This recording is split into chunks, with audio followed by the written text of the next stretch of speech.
I'm Dustin Abbott, and I'm here today to take a look at the Bokeh performance, and with it a bit of the image quality and a few other elements when it comes to the new Sigma 85mm f1.4 Art Series lens. Now, a lot of people, of course, have been very eager for this lens to come.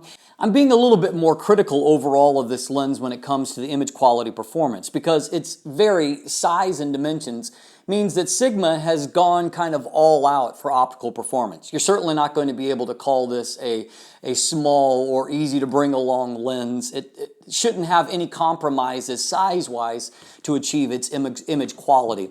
And so we're going to look at the Bokeh performance, and I'm going to throw in a comparison to a cheaper and much smaller alternative to get at 85mm, but also a very competent lens, and that is the new Tamron 85mm f1.8. A little bit smaller maximum aperture, but it has Tamron's VC, or image stabilization. So let's jump in and let's look at the Bokeh quality from the Sigma. All right, we're going to just take a look at various aspects of the Bokeh performance from the new Sigma 85mm f1.4 Art. This is a vintage SMC Tacumar 50mm f1.4 lens. As you can see, even wide open, there is a beautiful amount of sharpness here. A little bit of chromatic aberration that you're going to see is a part of the makeup of this lens. Looking at the Bokeh circles themselves, they are fairly smooth here, although there is some just kind of busyness. Not what you would call onion bokeh, but more just some kind of general busyness inside the circles. It looks a fair bit like the way that the 35mm f1.4 Art lens did. Now, of course, you get some lemon or cat eye shape towards the edges of the frame, and I've already had a few ask me if those clear up. Here is at f1.8, and you can see already circles are getting more circular across the frame, and so in many situations that would be good enough. However, if you stop down to f2, I think this is probably your optimal spot for getting completely round bokeh circles across the frame. And so here you can see that you know, everything for the most part is nice and round. You can see just maybe in some cases a hint of the shape of the aperture blades, but you know, unless you're looking at a pixel level, it's very circular overall across the frame.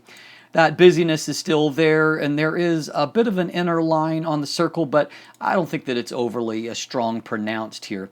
Now, one thing you will note is that the chromatic aberration is still there. It doesn't really clear up quickly here.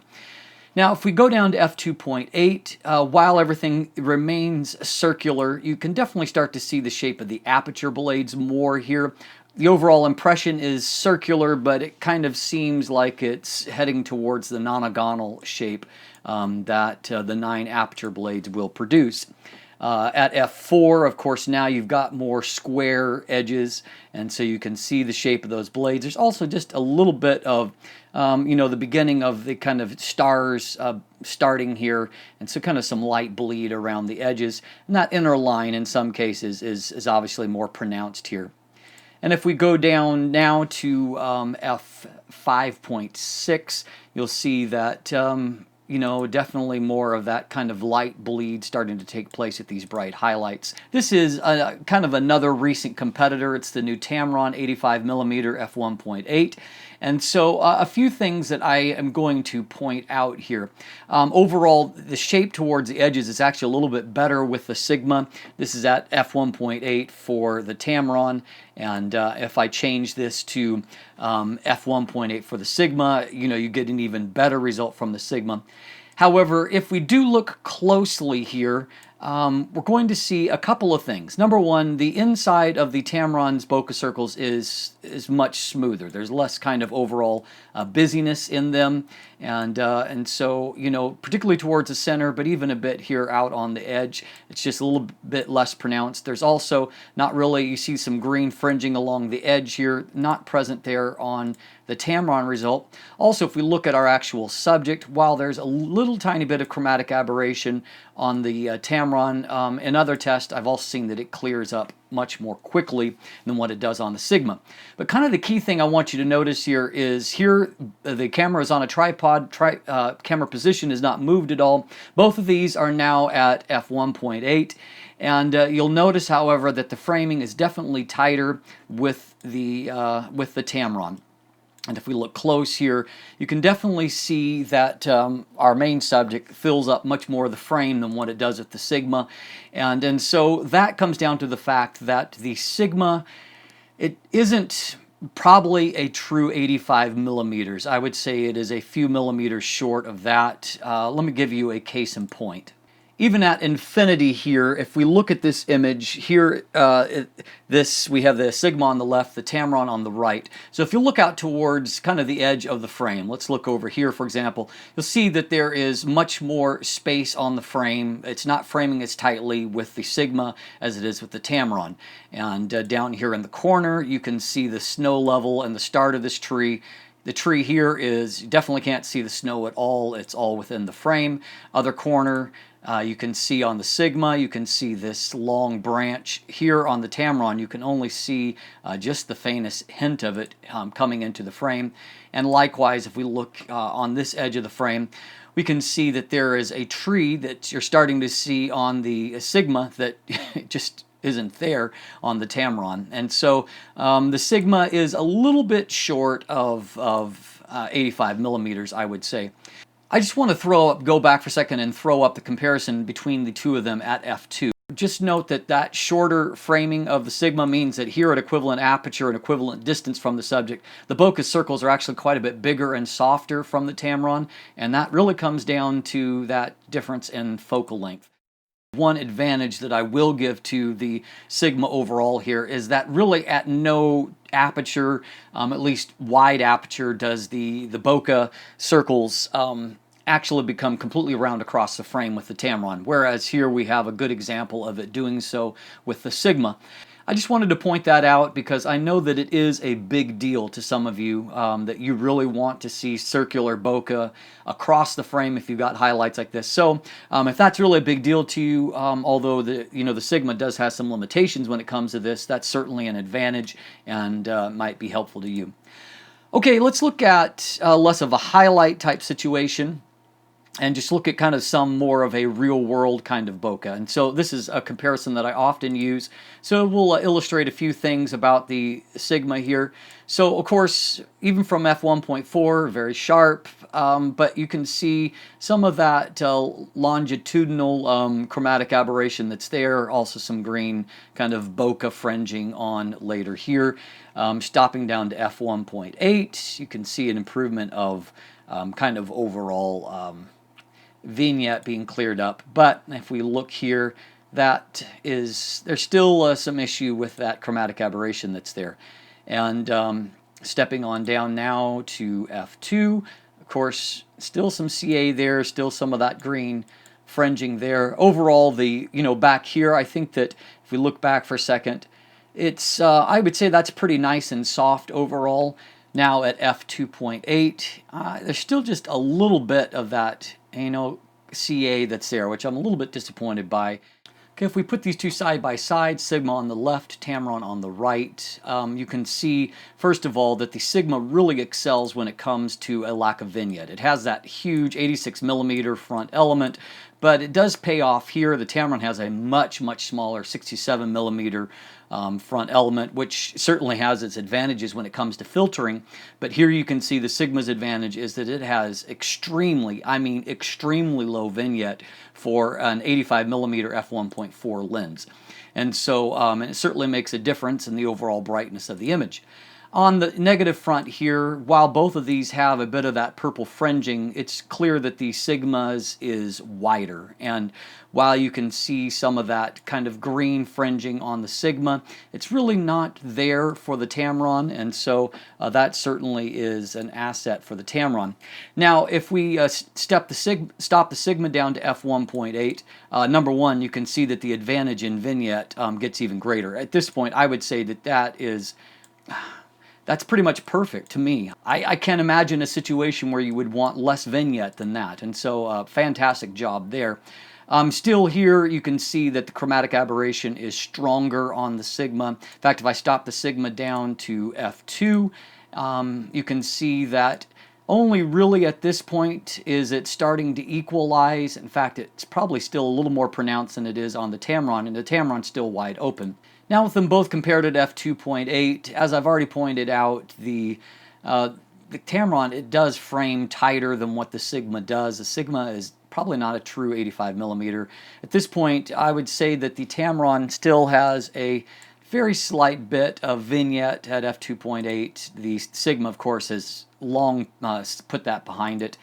If we look at our kind of main chromatic aberration, the Tamron is completely clear at this point, and there still is just a little bit there on the Sigma. Okay, here, this is a portrait at f1.4. Now, there are applications for this, but, you know, in a studio kind of setting, this is not really typically one of them. I mean, it is great to have the eyes only in focus, but if we actually look at a pixel level, you know, autofocus caught the eyelashes, and so we have, you know, a little bit in focus around the eyelashes, but, you know, that's basically it. Overall, I like the fall off pretty well here. You know, maybe a little more kind of doubling along that than what I would like, but I think the transition from focus to defocus is pretty nice here. Here is at f2, which is a little bit more useful, I would say, in a studio setting. Probably anything tighter than f2.8 is probably not worth it. You just end up with too many kind of key features out of focus for this. Now, outside or even in the studio, if you're shooting full body, there's more use for f1.4 to f2, but you know, in this kind of setting, unless it's an artistic application, you probably want a little bit more in focus. Finally, let's just wrap up with a few real-world examples. This is at f1.4, and of course the Sigma is super sharp, even at f1.4. Lots of detail there.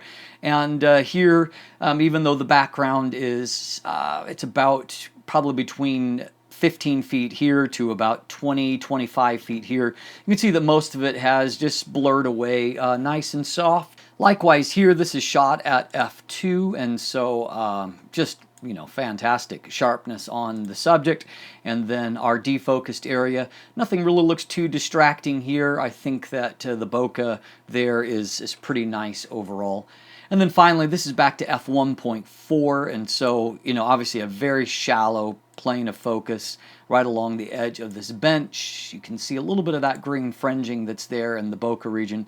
But mostly, let's look at this area, which I think is fairly artfully rendered here, and I don't see anything that distracts my eye. And so I think that overall, the bokeh performance from the new Sigma 85mm f1.4 is quite nice, and I see nothing that really discourages me here.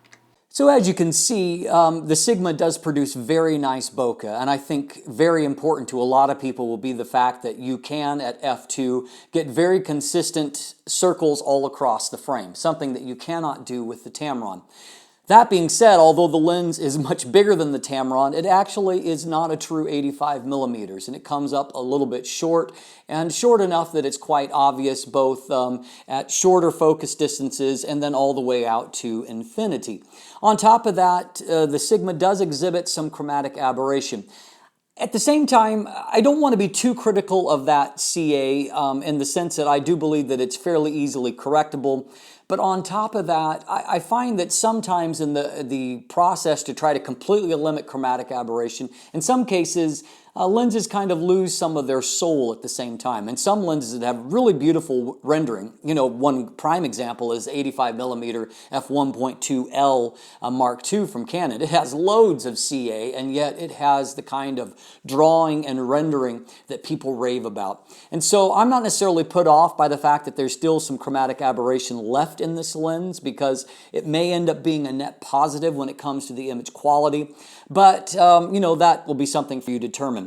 I really love the fact that it has extremely low vignette. I think they've done a fabulous job with that. And so anyway, there certainly are a lot of pluses that are there when it comes to the image quality, sharpness, and then that bokeh quality I think is nice and smooth. I haven't had a chance to, because of the weather, to really shoot full-length type portraitures. I really think that that's where the f1.4 aperture comes into play, when you can shoot outside environmental portraits. The only problem is it's December in Canada, and not many people want a full-length outdoor portrait from me right now.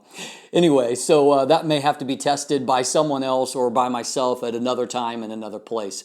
But overall, I think that there's very little to criticize when it comes to the bokeh quality from this new Sigma lens. I'll be examining other aspects of its performance and very critically be looking at the autofocus performance as well. And we'll take a closer look at the overall resolution in a later episode. But I hope that this gives you an idea at how this lens is shaping up. I'm Dustin Abbott, and you can find an image gallery down below to see the images I'm getting during the course of my review. And keep watching for more coverage of this lens along with my final verdict. Thanks for watching. Have a great day.